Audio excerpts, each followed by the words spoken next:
नमस्कार बहनों। आज हम आप लोगों को बताएंगे अन्नप्राशन पंजी कैसे तैयार करना है। अब नया अपडेट आया है, नए तरह की पंजी आए हैं 2024 में, तो इसे तैयार करने के लिए मैं जानकारी दूंगी। तो देखिए, ये पंजी है अन्नप्राशन का, और आप देख सकती हैं कि इस नए अपडेट में किस तरह से आया है। एक पेज में फॉर्मेट है और दूसरा में जो है उस सादी पंजी है। आप ध्यान से देखिए, सारे में इसी तरह से है, फॉर्मेट है और सादे पंजी हैं। तो मैं इन्हें आपको बनाना सिखाऊंगी। तो सबसे पहले हम इसका पेजिंग करते हैं। तो देख सकते हैं आप कि यहाँ पेजिंग करना है, तो हमने यहाँ पहले पेज में 1, दूसरे पेज में नंबर 2 लिख दी हूँ, और इसी तरह हम सारे पेज में नंबर 3 पेजिंग करते जाएंगे। और जब पूरे पेज का पेजिंग हो जाएगा नंबर, तो शुरुआत में हम जाएंगे और यहाँ पंजी को प्रमाणित करेंगे। यहाँ लिखा जाएगा, प्रमाणित किया जाता है कि इस पुस्तिका में जितने पृष्ठ आपका लास्ट पृष्ठ में नंबर आया है, वो पृष्ठ अंक में भी और शब्द में भी लिखना है, पृष्ठ है। फिर अपना आप सिग्नेचर कर दीजिएगा।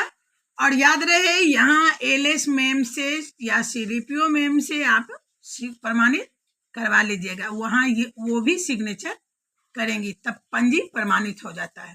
अब हम चलिए पंजी बनाने के लिए सिखाते हैं। बहुत सारी ये इस कारण से बोलना पड़ा क्योंकि बहुत सारी बहनें हैं जो पंजी तो बनाई है, प्रमाणित नहीं की है, और जब दूसरे विभाग के पदाधिकारी के द्वारा इसका जांच होगा तो फिर आपको परेशानी हो जाएगी कि पंजी आपका प्रमाणित ही नहीं है।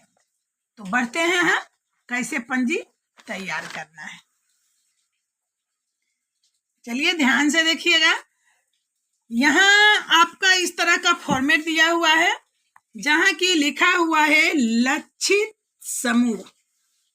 लक्षित समूह में लक्ष्मी कुमारी, चंदन कुमार, मतलब जिस बच्चे को आप लक्ष्य किए हैं कि अन्नप्राशन कराना है, उसका नाम लिखिएगा। अगर आपके पास एक ही बच्चा है तो एक ही बच्चा का नाम होगा, 2 बच्चे हैं तो 2 बच्चे का नाम होगा।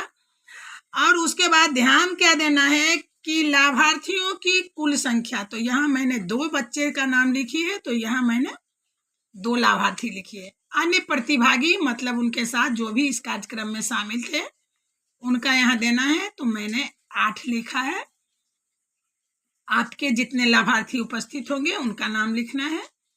समारोह की तिथि, ऐसे तो यह 19 हर 19 महीने के 19 तारीख को मनाया जाता है, लेकिन संडे हो या किसी प्रकार का छुट्टी के कारण यह एक दिन के लिए आगे बढ़ जाता है। यानी मेरा 20 को मनाया गया मई में, तो मैंने डेट दे दी है। और फिर यहाँ खर्च की गई राशि, तो खर्च कितना किया गया है मैंने उसका ब्यौरा दे दिया है।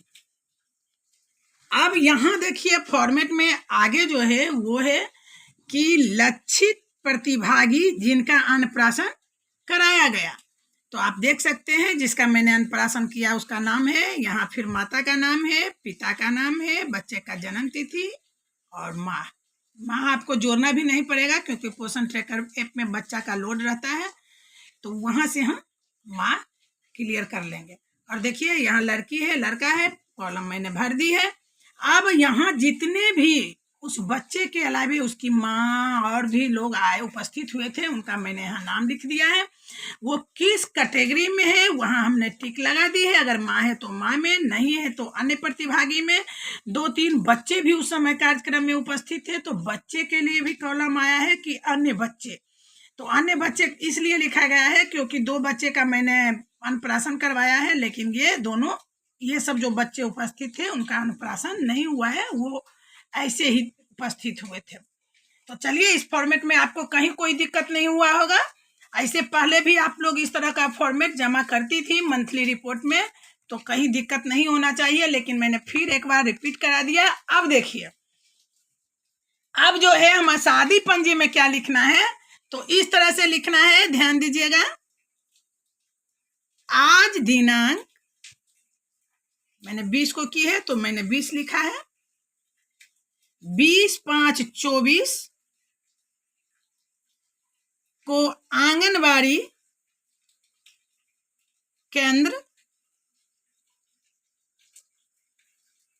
यहां अपने केंद्र का नाम लिखिएगा, केंद्र संख्या, यहां आप केंद्र का संख्या लिखिएगा, पर अन्नप्राशन कार्यक्रम का आयोजन किया गया। लक्षित लाभार्थी जो हैं, देखिए ये आपको हर बार नहीं लिखना है, इसमें ध्यान देना है कि ये तभी हम लिखेंगे जब ये इस तरह का पंजी आपको अगर नहीं मिला है, सादी पंजी होगी, इस तरह का फॉर्मेट वाला पंजी आपके पास नहीं होगा, तब इस तरह का लिखना है। नहीं तो यहाँ दोबारा मुझे लाभार्थी लिखने की जरूरत नहीं है, क्योंकि फॉर्मेट मेरे द्वारा देखिए लाभार्थी का नाम लिखा जा चुका है। लेकिन जिसका पंजी शादी होगा, शादी पंजी में ही अन्नप्राशन कार्यक्रम के लिए यह आवश्यक है कि वो लिखें।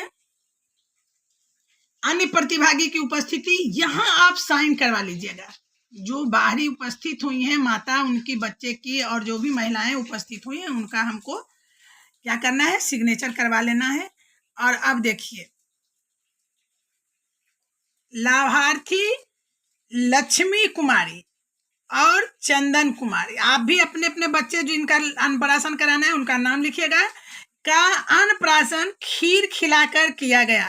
जरूरी नहीं है कि आपने खीर ही लिखना है, हलवा भी बना के खिलाते हैं, क्योंकि वो उनका पहला अन्नप्राशन होता है, इसलिए हम लोग के द्वारा मीठा चीज ही खिलाया जाता है। तो ज्यादातर जो होता है आंगनबाड़ी बहनें हमारी, वो खीर या हलवा बना के लाती हैं। तो खीर खिलाकर अन्नप्राशन कराया गया। उनकी माता को कटोरी चम्मच देते हुए उन्हें ऊपरी आहार के महत्व के बारे में बताया गया।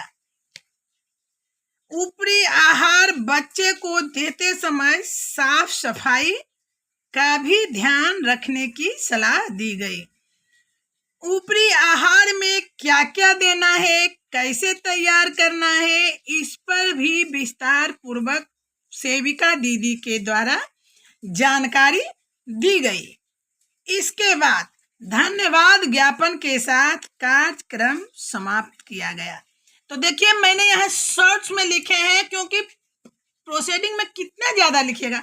तो यहाँ देखिए महत्वपूर्ण बात है, साफ सफाई का ध्यान रखना है ऊपरी आहार देते समय। ऊपरी आहार क्यों जरूरी है आप बताने के समय विस्तार से बताइएगा, लेकिन रजिस्टर मेंटेन तो हम शॉर्टकट में ही करेंगे। अगर जितनी बातें मैंने बोली है या बताया जाता है अन्नप्राशन के समय महिलाओं को, उतनी बातें लिखने लगे तो 2-4 पेज लग जाएगा, इसलिए उसको शॉर्टकट में दिए। अब जैसे ऊपरी आहार में क्या क्या देना है विस्तार पूर्वक बताएंगे, कैसे तैयार करना है, मतलब गीला होगा, सूखा होगा, अब कोई मुलायम होनी चाहिए, तरल होनी चाहिए, इन सारी बातों की हम जानकारी देते हैं, इसलिए सीधे शॉर्टकट में मैंने लिखी है। तो आप लोग भी इस तरह से अपना अन्नप्राशन पंजी तैयार कर सकते हैं। ये मैंने किसी बहन के कमेंट पर बनाई हूँ, और बहुत सारी बहनें हमारी व्हाट्सएप पर ज्यादातर मैसेज करती हैं, जबकि मेरे द्वारा बार बार कहा जाता है आप यूट्यूब पर कीजिए। व्हाट्सएप ग्रुप पर जब आप मैसेज करती हैं तो होता क्या है कि उस मैसेज को बस उस ग्रुप के ही लोग देख पाते हैं, और हो सकता है कि उस जो मैसेज आप करना चाह रही है वो बहुत सारी बहनें करना चाह रही होंगी। तो आप जब YouTube पर कीजिएगा तो एक ही जवाब सारे लोगों को एक साथ में मेरे द्वारा दिया जा सकता है। तो चलिए इसी तरह आप लोग YouTube पर मेरा कमेंट करते रहिए, मैं आपके लिए वीडियो बनाती रहूंगी। आज के लिए इतना ही, अगले वीडियो में हम जल्द मिलते हैं, तब तक के लिए धन्यवाद।